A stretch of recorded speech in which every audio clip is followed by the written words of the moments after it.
El passat 12 de novembre, Carles Serret, responsable de l'Arxiu Històric Municipal de Sant Boi, va presentar la xerrada Un univers feudal en transició al cas de Sant Boi de Llobregat a la sala de l'agrupació folclòrica de Molins de Rei en el marc del primer cicle de conferències Molendino Regio 1519 per promoure la celebració dels 500 anys de l'Imperi Universal Català al Llobregat.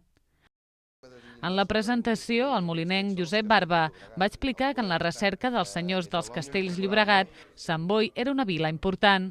En els mapes més antics sempre s'observa Montserrat, Martorell, Cervelló, Molins de Rei i Sant Boi. Cal recordar que el Llobregat era un riu navegable on hi havia barques. En el darrer atac musulmà a Barcelona, diu la crònica que el comte de Barcelona va entrar amb els vaixells pel delta del Llobregat per tallar la retirada de les tropes musulmanes i va ser tan gran la matança que a l'alçada de Molins de Rei el riu baixava de color vermell. Barba va destacar que en 1000 anys el delta ha avançat i guanyat terreny al mar. Per aquesta raó, el Mediterrani estava molt més a prop de Sant Boi del que ara ens podem imaginar. Barba va expressar que pot ser aquesta una de les raons que fa que Sant Boi sigui diferent a les demés poblacions.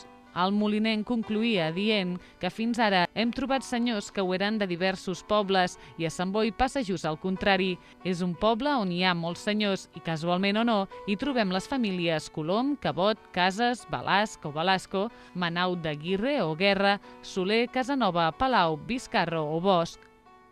Segons l'historiador Carles Serret, Sant Boi és una vila antiga amb termes romanes i el pont del riu el va convertir en un eix de comunicacions. Per l'interior de la muntanya hi havia el camí ral des de la Gran Via de Barcelona. Passant pel pont del Llobregat, es creuava Sant Boi, Sant Climent, Begues fins a arribar a la Llacuna. Durant la xerrada també es va parlar del baró de Sant Boi de Llobregat, Antoni de Cardona i Enríquez, virrei del Regne de Sardenya, que es va casar l'any 1514 amb Maria de Requesens, filla del senyor de Molins de Rei, que adoptà el cognom del seu marit Maria de Cardona. Aquesta era germana d'Estefania de Requesens, la senyora de Molins de Rei. Els va succeir Joan de Cardona i Requesens, baró de Sant Boi, capità general de les galeres de Sicília i Nàpols i virrei de Navarra.